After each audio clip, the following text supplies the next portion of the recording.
Hello, everyone, and welcome to To Kill a Mockingbird narration, Chapter 1. You will notice that I'm wearing my Mockingbird shirt, one of many to come, just so you know. As I read this, I'm going to be stopping and giving some commentary. When I stop, that's a good time to take some notes, and I'll tell you of that. You can just pause it and take your notes and then come on back, but this will be chapter by chapter, and we begin with Chapter 1. When he was nearly 13, my brother Jem got his arm badly broken at the elbow. When it healed, and Jem's fears of never being able to play football were assuaged, he was seldom self conscious about his injury. His left arm was somewhat shorter than his right. When he stood or walked, the back of his hand was at right angles to his body, his thumb parallel to his thigh. He couldn't have cared less so long as he could pass and punt. When enough years had gone by to enable us to look back on them, we sometimes discussed the events leading to his accident.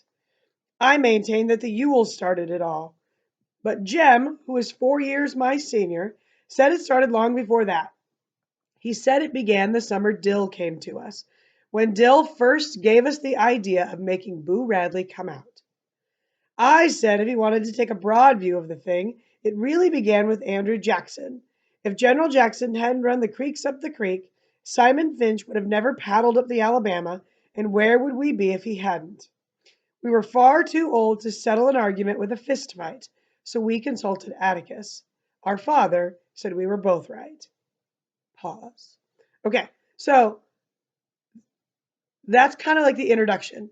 And the very first sentence is what the entire story is about. The whole thing.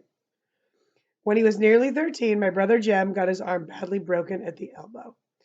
Then the narrator goes on to say, I maintain that the Yule started it all, but Jem, who was 4 years older, said it started long before that. He said it began the summer Dill came to us.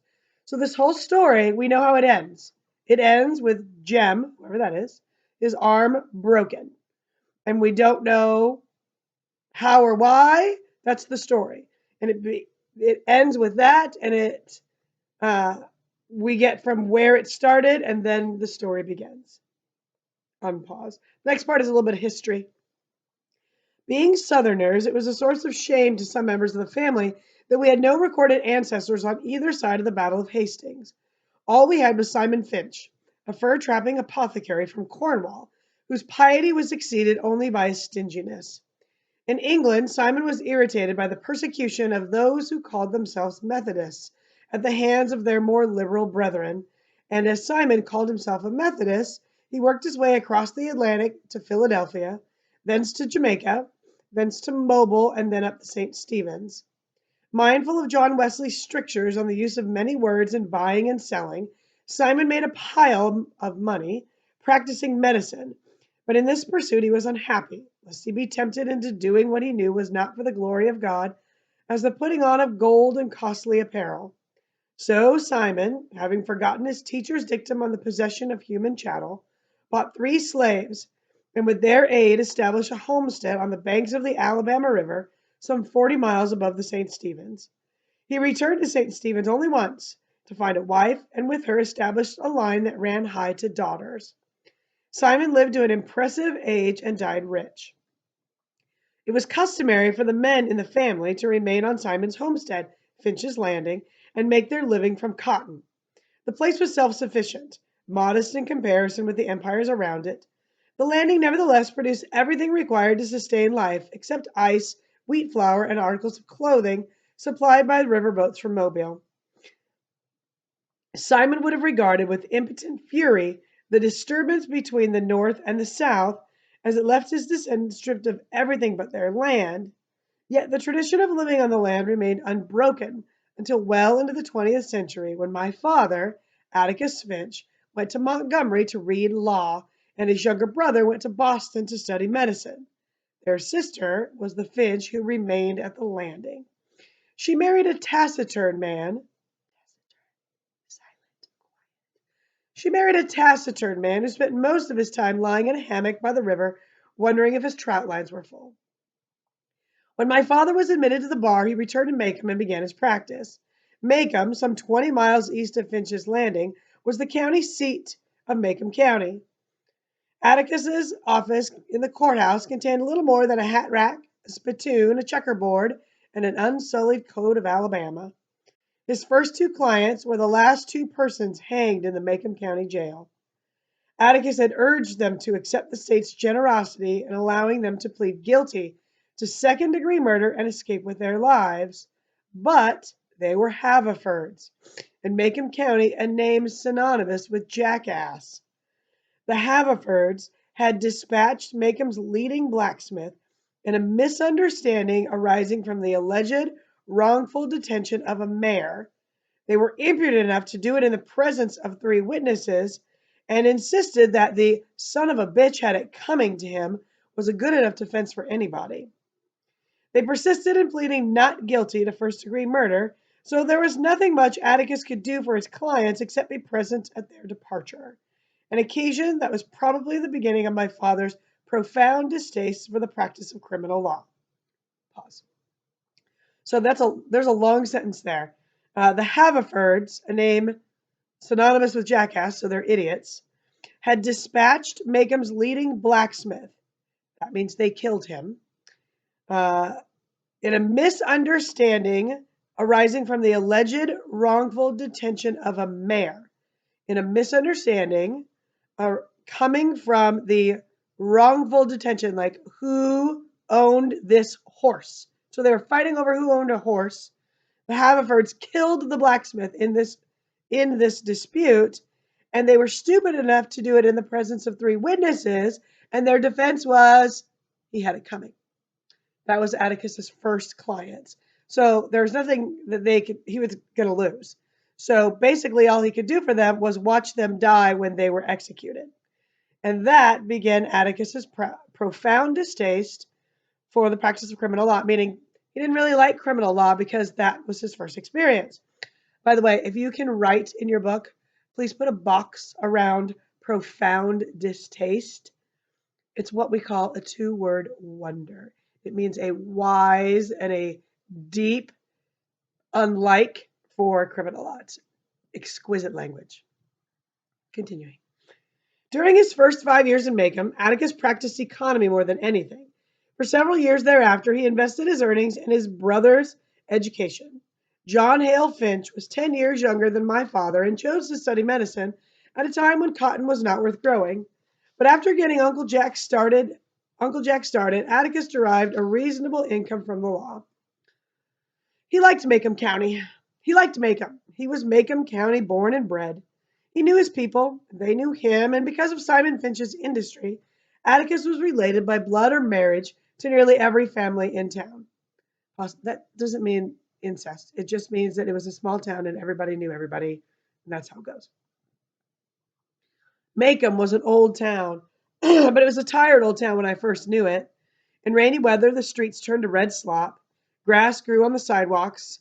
The courthouse sagged in the square. Somehow it was hotter then. A black dog suffered on a summer's day.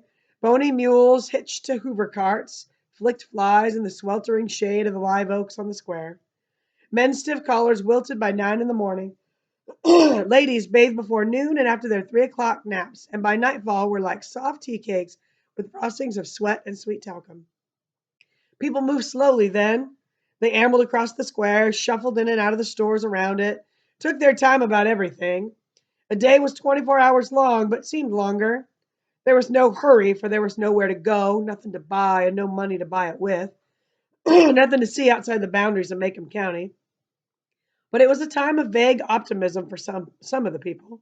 Macomb County had recently been told that it had nothing to fear but fear itself. Pause. Have you heard that?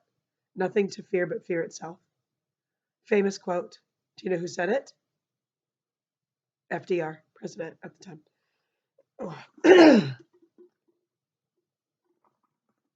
We lived on Main Street in town, Atticus, Jem, and I, plus Calpurnia, our cook.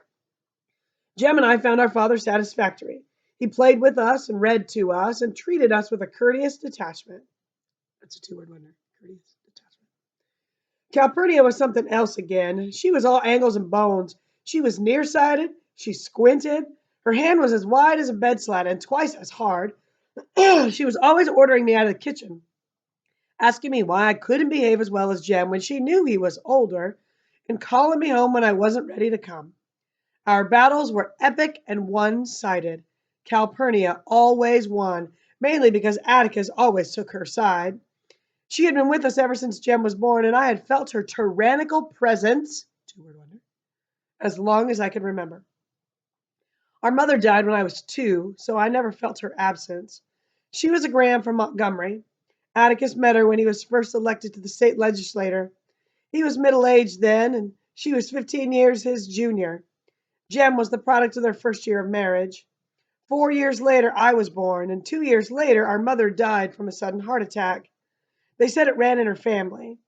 I did not miss her, but I think Jem did. He remembered her clearly, and sometimes, in the middle of a game, he would sigh at length and then go off and play by himself behind the car house. When he was like that, I knew better than to bother him. When I was almost six, and when I was almost 6 and Jem was nearly 10, that means that Jem is, or that our narrator is 5 and Jem is 9. When I was almost 6 and Jem was nearly 10, our summertime boundaries within the calling distance of Calpurnia were Mrs. Henry Lafayette DeBose's house, 2 doors to the north of us, and the Radley place, 3 doors to the south. We were never tempted to break them. The Radley place was inhabited by an unknown entity, the mere description of whom was enough to make us behave for days on end. Mrs. DeBose was plain hell. That was the summer Dill came to us. Pause. That's like, and here the story begins. Now you know the background. It's going to end with Jem breaking his arm, but it starts right here. That was the summer Dill came to us.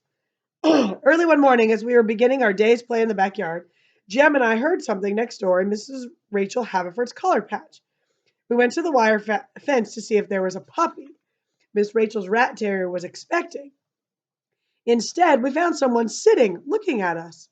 Sitting down, he wasn't much higher than the collards. We stared at him until he spoke.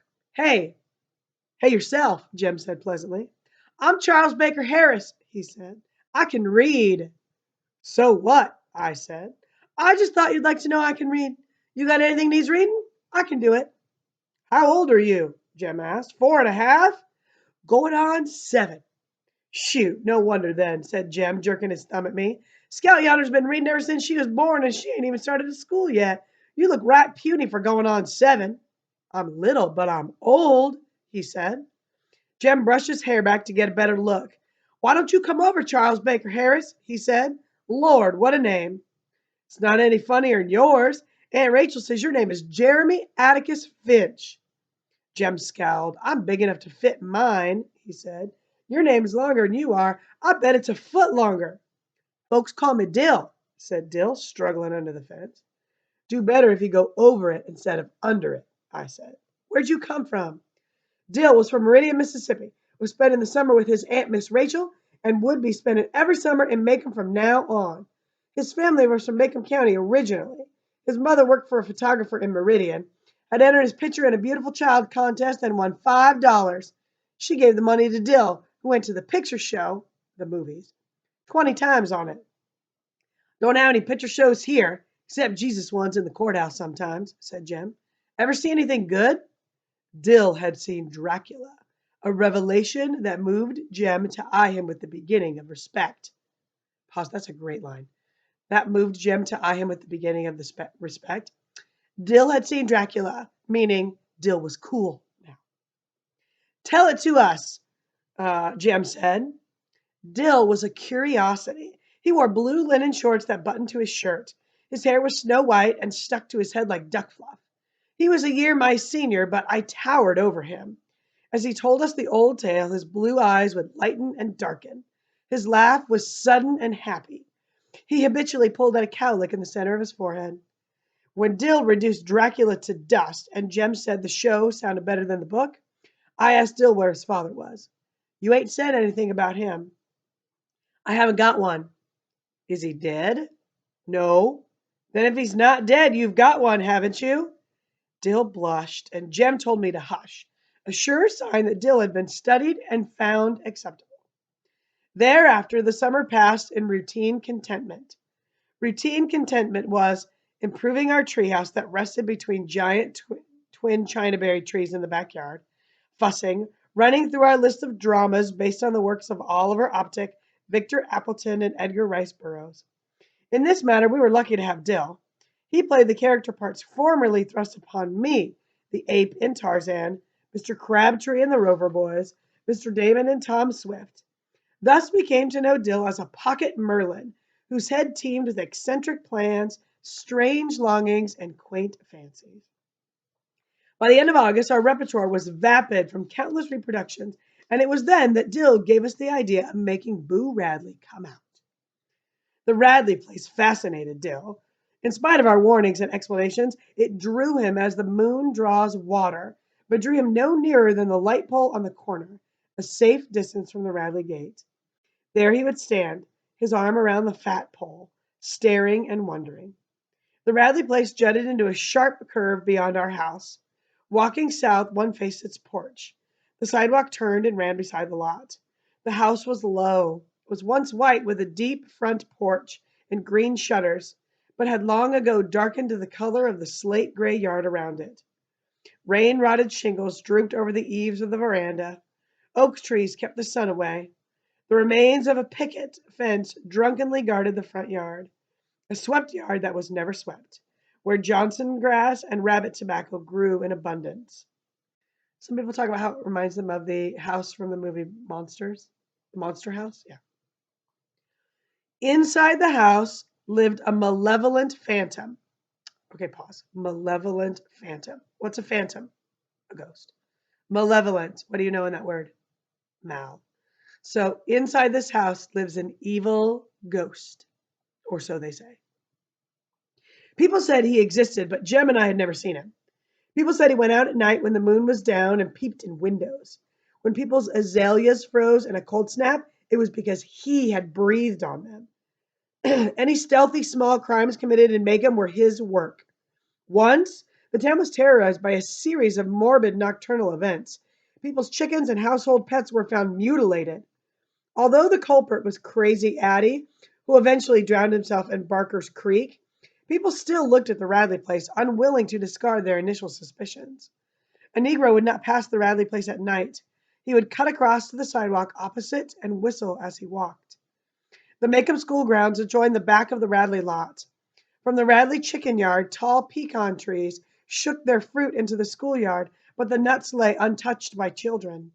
Radley pecans would kill you.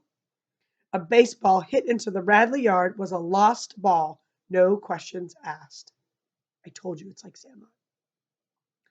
The misery of that house began many years before Jem and I were born.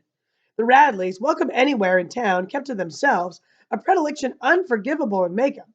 They did not go to church, Maycomb's principal recreation, but worshipped at home. Mrs. Radley seldom, if ever, crossed the street for a mid-morning coffee break with her neighbors, and certainly never joined a missionary circle. Mr. Radley walked to town at 11:30 every morning and came back promptly at 12, sometimes carrying a brown paper bag that the neighborhood assumed contained the family groceries. I never knew how old Mr. Radley made his living. Jem said he bought cotton, a polite term for doing nothing, but Mr. Radley and his wife lived there with their two sons as long as anybody could remember. The shutters and doors of the Radley house were closed on Sundays, another thing alien to Macomb's ways. Closed doors meant illness. Closed doors meant illness and cold weather only. Of all days, Sunday was the day for formal afternoon visiting. Ladies wore corsets, men wore coats, children wore shoes. But to climb the Radley front steps and call, "Hey!" of a Sunday afternoon was something their neighbors never did. The Radley house had no screen doors. I once asked if it ever had any. Atticus said yes, but before I was born. This is going to be chapter 1, part 1. We're going to stop here.